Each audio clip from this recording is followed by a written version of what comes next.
So guys, we're going to kick it off with Kim Hyun, We Teach Me founder. So can we have a round of applause for Kim as well, please, for joining us on stage? Thanks, Kim. How do you find that, Kim? It was really interesting for me, Wayne. Look, as people were walking in today, I was polling everyone saying, why are you here? Do you want a podcast? Most of them, I would say 70% wanted to start a podcast, but no one knew what they wanted to do a podcast in. So I have so many questions for you both. So many questions. I actually was going to run up and take the microphone and just start asking questions. Maybe I can kick off with one. Yeah, go for it, Kim. Okay, Serpil, you shared that image of being under a blanket and you said don't record under a blanket, or can you talk a bit more about Elaborate that? on that? Yes. So basically DIYers, the whole idea of a blanket is that it softens the room that you're in. Like I was saying, the microphone picks up everything, and if you're in a room like this, it's going to sound cavernous. Because the sound bounces off the walls and you want to soften that sound, you want it to be a pleasant listening experience. And one of the ways to do that is to sit under a blanket, huddle under a blanket and speak intimately into the microphone. That's what DIYers do, and that's sort of the running gag, I suppose. Some people actually sit in a cupboard in between their clothes. Yeah, they do all sorts of weird things. When I reported in Gallipoli a few years ago, in a hotel room, I mean, there was no access to a studio, so we put up all of the mattresses and built a little fort that I could actually just go into and huddle into to break that sort of bouncing sound from the walls, and it just softens the sound. It's just a technical thing. Thank you. And Corey, is that normal to see? Do you see this a lot? Yeah, it's a known thing to jump under your doona and record. Absolutely, that's what DIYers do. There's now some really kind of cheap, cost-effective, better ways where you kind of construct a bit of a box, almost like a briefcase that you talk into, is the other way, but yeah. I've got a little question about kind of video versus audio. Is there, within the industry, is there a strong competition between the two? Do you think you can leverage that at the same time? Can you share your thoughts on that for us, maybe both of you? Video killed the radio star, Wayne. They're very different mediums. So, and I'll probably point to the experience I've recently had with Facebook. So Facebook is a video distribution channel, is a large part of what they do. And so making videos that were 60 to 90 seconds is the optimum. But if you want to tell a story and really dive into someone and the essence of what they're talking about, capturing that in 60 to 90 seconds is far from easy. And people, their attention spans, particularly on social, they're not there. Second they're bored, they're out. And so the work we did with Facebook was about taking the broader part of that content, which was a 60-minute discussion. We cut that down into 20-minute podcast episodes, which were accompanied by 60 to 90 second videos. They did different jobs. The video was there to give you an essence and to hook you into the outtake they were after, and the podcast was there to sit alongside it, and if you wanted to dive deeper, it was there as an option. So I think the mediums, while some people put them up as against each other, I actually think they're complementary because they have different roles. One thing that you did mention, Corey, is how popular true crime podcasts are. And in all your experience, I'm curious as to what other patterns are you noticing in successful podcasts that people can't get enough of? I'm going to say news. Will you go with that? News, definitely, sure. Yeah. Let's go with news.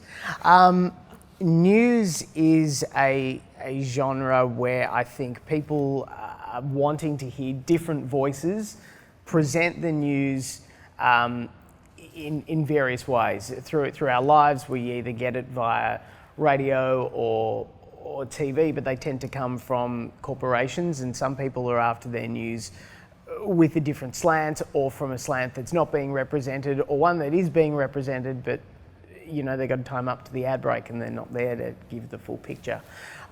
News podcasts are particularly taking off. The New York Times has a daily podcast called The Daily, which, albeit very US-centric, is a phenomenal podcast and beautifully put together with, I think, 10 producers. It's on that generally show. 10 to 16 producers on big quality podcasts like that. There's a lot of fake news, did you say? But anyway, sorry, I didn't mean to interrupt. I would add to that the news programs also are not like your traditional news bulletin, not like the 5-minute news bulletin. So it's more analysis, and for Australian audiences, it's a really good podcast, the New York Times one, because it allows you, because of the time difference, to catch up on what actually happened in America the next day and sort of get to deep dive into some of the topics rather than just sort of scratching the surface. And that's why I think people are interested in news programs, because you get to hear on some of the subjects in a deeper way. Yeah. The Economist do a really good 20-minute version that they kick out, and it covers a lot of cool things. Yeah. Now, I know a lot of the audience here want to start a podcast. What is one tip that you would give them that they should get right? I mean, I mentioned it before, but I think it really, the most important thing is, who's your audience and why are you making this podcast? If you don't have a purpose, what's the point of it? You know, you really need to know what is your purpose and who am I going to service with this podcast? If you can't answer those two questions, I don't know, go write a short story and do something else. I agree. I'd add to it with, and who else is doing it and how can you do it differently? So there's lots of, given how many podcasts exist, there's so many people on their own tangents.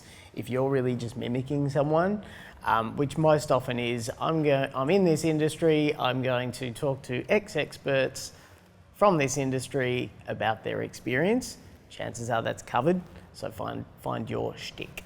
Yeah, I would add to that, you know, bring something that's just uniquely you. There was a trend at one stage, Corey, you'd remember, where everyone was trying to be Ira Glass, and you heard podcasts where people were actually putting on a lisp and speaking like Ira Glass, and it was really unnerving to listen to because these people didn't talk like that naturally, so they were sort of acting in the podcast.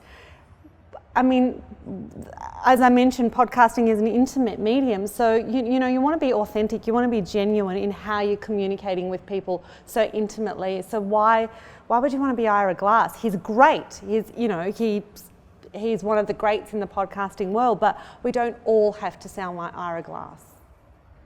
Awesome. Should we put it out to the audience, Kim? I think so. Let's see what the audience has to ask. Excellent. Lady in the black. I'm interested in the technical side of creating a podcast. So I'm assuming that I need to set up a studio at my place with the blanket solution, which I love that idea, or the box to talk into. So I need a microphone.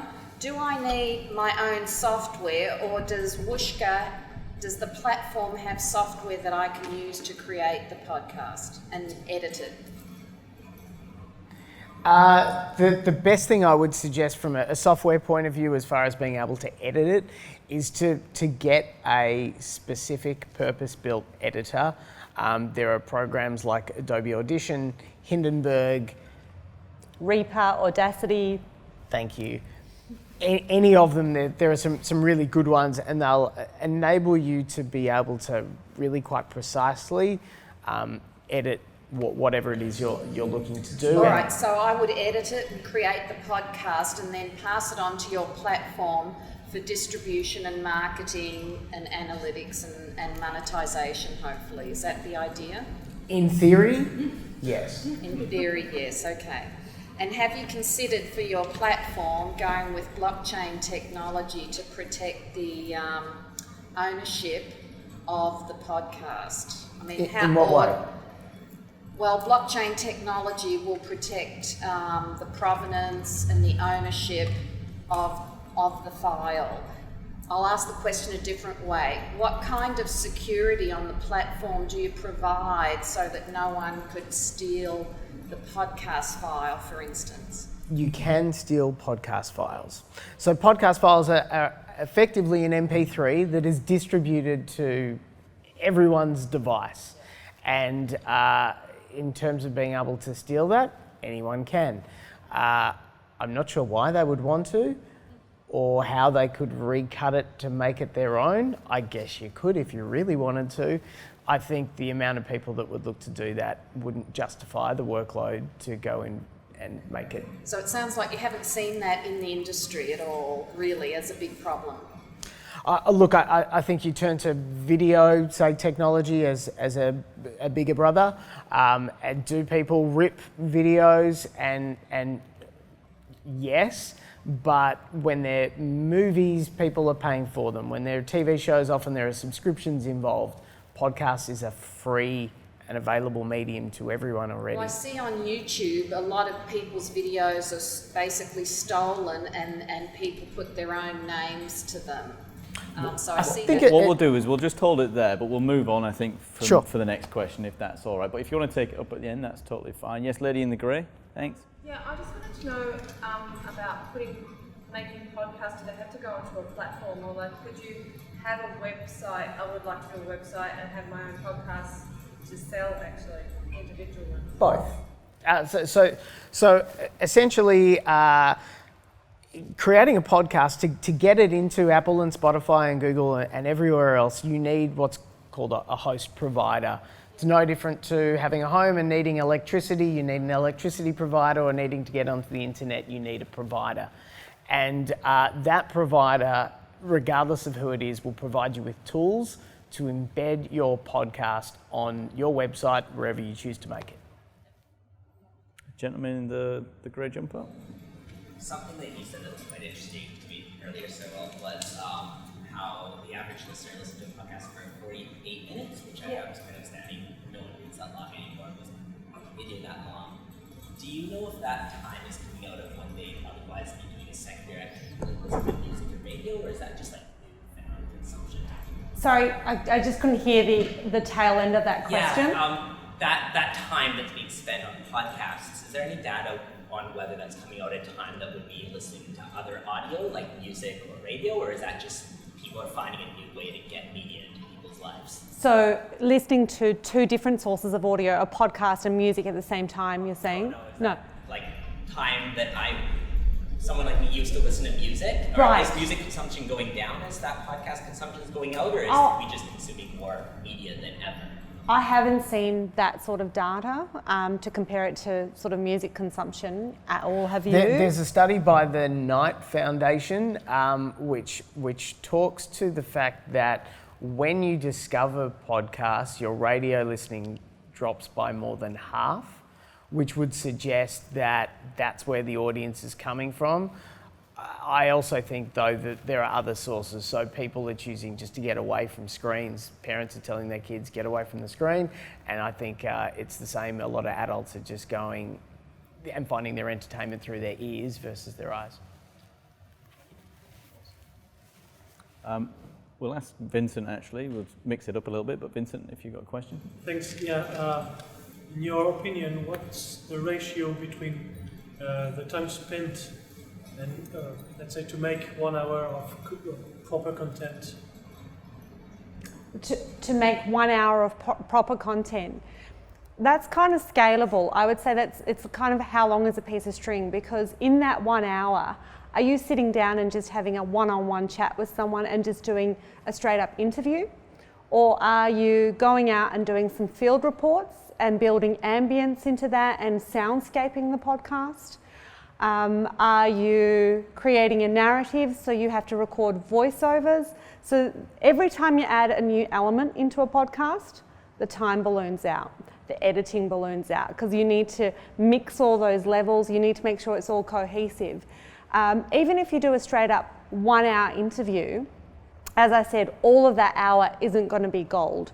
And you might have a really terrible guest that ums and ahs and punctuates with ums and ahs. We had a case of that a couple of weeks ago. It was driving James insane. He actually had to physically have a break and said, this guy ums and ahs as full stops.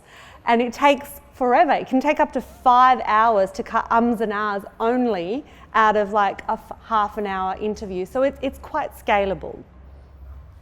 I agree that The Teacher's Pet is a great example in, I think it's 14 hour-ish episodes. One of them's 2 hours, another story. But Headley spent over 6 months putting that together, and that's a certain case. There are other podcasts like S-Town, which I think was 2 years to create 5 episodes. Now that's not the norm, they're the extremes I've just quoted, but you can just keep building and plugging away if you wanted to. And it also depends on how much resources you throw at it, because some of those podcasts have 16 dedicated producers working on it, for instance. But if you've got the budget to only hire one expert, it's going to take the one expert longer, as opposed to 16 people all hands on deck. So there is that. Can I just say though, they're the extremes, they're not the norms. If you just want to get out there, just give it a crack. What would be the norm? It comes back to how long's a piece of string. What are you looking to create? Nothing in particular, but let's talk about an interview. If you want to produce 1 hour of proper Sure. interview. Look, if it's an interview-based podcast, in fact, the podcast that you guys make for We Teach Me, so we're here, we're sitting, we're having an interview. How much time do you spend from record to stop away from today before it goes live? Okay, so we would spend time scripting, so about an hour, and then we would spend time here, obviously recording, so the time spent here, then the time spent recording the narrative links, about half an hour, and then the editing can take anywhere between 4 hours to 6 hours, depending on the quality of the guests. If the guests are fantastic and they don't and ah, and they answer the questions really succinctly, it shortens down the editing, a lot. But if you've got someone who sort of can't get to the point, then yeah. So, for this particular podcast, if I was to round it up, I'd say somewhere around 7 to 8 hours. Or for today's one, because of you and I, 5. Yeah. Great. I've got a quick question, Serpil, actually. So whilst we're on the subject of written and recorded, obviously you guys have been in the game for a while now. When you were obviously going into the business of making podcasts for people, was there any convincing? Is it brands coming to you, or are you having to still convince people of the power of podcasting? It's a bit of a combination of both. Some people are sold on the idea and they've come to us and said, this is the podcast I'd like you to create. And other times we go to loads and loads of networking functions, or people introduce us to people that work in the marketing space. And often marketers don't like change. So, they've stuck to a particular medium.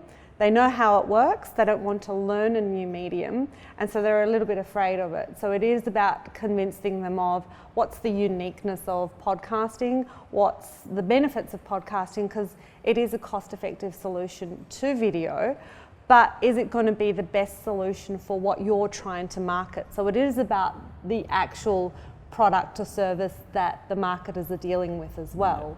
Yeah. And would you second that now that there's more research that's come out? Omni released some statistics recently around that. Is that making it easier for you to tap into new clients? In what way?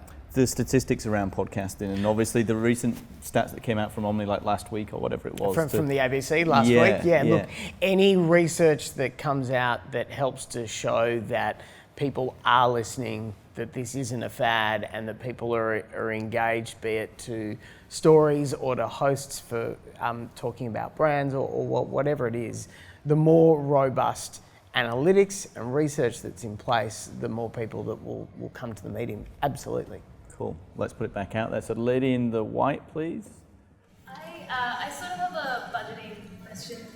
You mentioned in your marketing slide that your horsepower, I guess, sort of behind budgeting. My question is, what is that budgeting sort of going towards? What are the sort of outcomes of that? And at the end of using the podcast, I know it's a free subscribe service. What, as a producer, are we expecting to get back from it? I guess that would vary from person to person. As a marketer, you mean? What you're trying No, to... as just a producer, someone who's an independent producer of a podcast. So like return on investment, I suppose. So if you take the budget you're saying, and then what outcomes are you expecting to get from that? In a monetary value, or? Yeah, and two parts to the question really. One is what's that budgeting going towards, so distribution, presumably, and So the budgeting would go towards, for instance, if you're going to boost any social media posts, you'd need to put some money aside for that. If you don't have a website, and if you have to build a website from scratch to host the podcast episodes. So it's a matter of what you already got that exists that will determine what your budget is. Yeah, because you might already have a website and you just basically embed the audio into your existing website. So that's not a cost that you have to spend money on. But you would have to spend money on other marketing channels such as social media. Did that answer your question? First part of it, yes. And what the second part? Second part was kind of roughly around return on investment for independent podcasters. Is it just getting an audience and then boosting other aspects of their business, or That comes back to your purpose. Why do you want a podcast? What are you trying to get out of the podcast? Is it about, are you trying to become a public speaker, for instance, and boost your own personal brand? What is the purpose of the podcast? If you can't answer that question, then you can't sort of answer the return on investment question. Does that help? I agree. Return on investment isn't always financial. It could be building your brand, your business. It could be a content marketing exercise. It could be cementing you as a specialist in a certain realm that might hopefully lead you to that next role that you're after. They're all great instances of what return on investment could look like.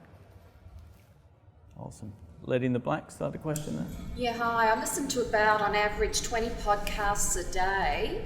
And How? yeah, I'd listen to more if I had time, because I find them the most informative, and a lot of them are just so current. But there are two mistakes that I keep seeing, or hearing, I should say. The two mistakes seem to be people's voices. Some voices are horrible, and I never ever want to listen to them. And I don't understand why they're doing a podcast, because the voice is truly horrible. The second thing is when they put music over the voice, like the Natalie Wood podcast. Have you guys listened to that?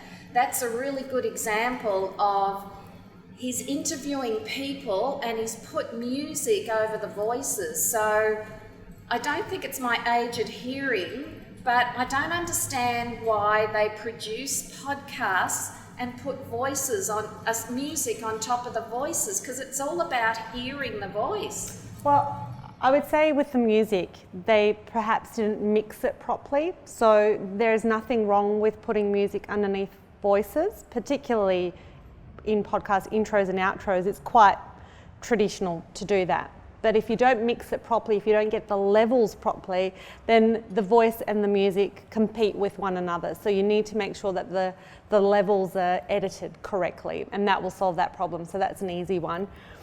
As for some people should and shouldn't do a podcast, I would say beauty is in the eye of, or the ear of the listener. My mother thinks I'm a great singer. My wife says otherwise. Go figure. And I'd also say, like, pointing out again someone like Ira Glass, he doesn't have a traditionally attractive voice, if you can call a voice attractive. It's kind of squeaky and lispy, but that's the charm. So like Corey said, it's about sort of what you find endearing and charming, Yeah, personally. I would add to that there's a few newsreader, like well-known individuals that are trying their hand at the podcasting space. And when you hear them sound like this, in a podcast space, it doesn't work. But if you threw them on TV in the news format, it's perfect. And so I think different voices are appealing for different reasons and different formats. And quite often, to Serpil's point, quirks in people's voices actually stand out in the right way from a podcast, because it takes on a character that makes them different to the next podcast. And it's also authentic. It comes back to my point of it's about making a genuine connection, because the newsreaders never speak like that in real life. They've just got a persona for that half an hour of that news bulletin, and then beyond that, they're not like that. Whereas podcasters actually engage in the way that they would in a natural environment. Yeah, That's why I really enjoyed podcasts. So I was interested when you talked about the news going into podcasts because of what you're just saying. The newscaster voices, they're so different. They're sort of regal and dramatic or melodramatic, and I wouldn't have thought it works on podcasts. It does. From a producer perspective, it's about really working with that talent to undo a lot of their habits of, I'm presenting now and there's a certain way I need to talk, and it's often quite hard for them to unlearn that habit. Excellent. Any more questions? Because we are coming towards the end of this evening, so we've maybe got time for one or two more. Kim, have you got a question for us? What are your favourite podcasts to listen to and why? You want me to go? I think still one of my favourites is Death, Sex and Money by Anna Sale, which is an American podcast. And it's daggy of me to admit, but I really love Alec Baldwin's Here's the Thing. He's just charming, he gets such good talent and such good interviews, and he manages to get people to open up about the most intimate details, and you sort of get to know these people that you may have seen in a film or seen in theatre in such a unique way, because Alec's just got this cheeky way of just sort of scratching until he gets them to open up, which is really great. For me, there's a podcast called Heavyweight I'm really enjoying at the moment, which tells some incredible stories, and the host, he's just got a really wicked, dark sense of humour. And it's great to hear his way of telling a story. And the other one, which is a genre which is absolutely growing, is drama. And there's another podcast made by the same company called Homecoming, which, if you haven't listened to drama before, it's like drama used to be before TV. I'm not that old.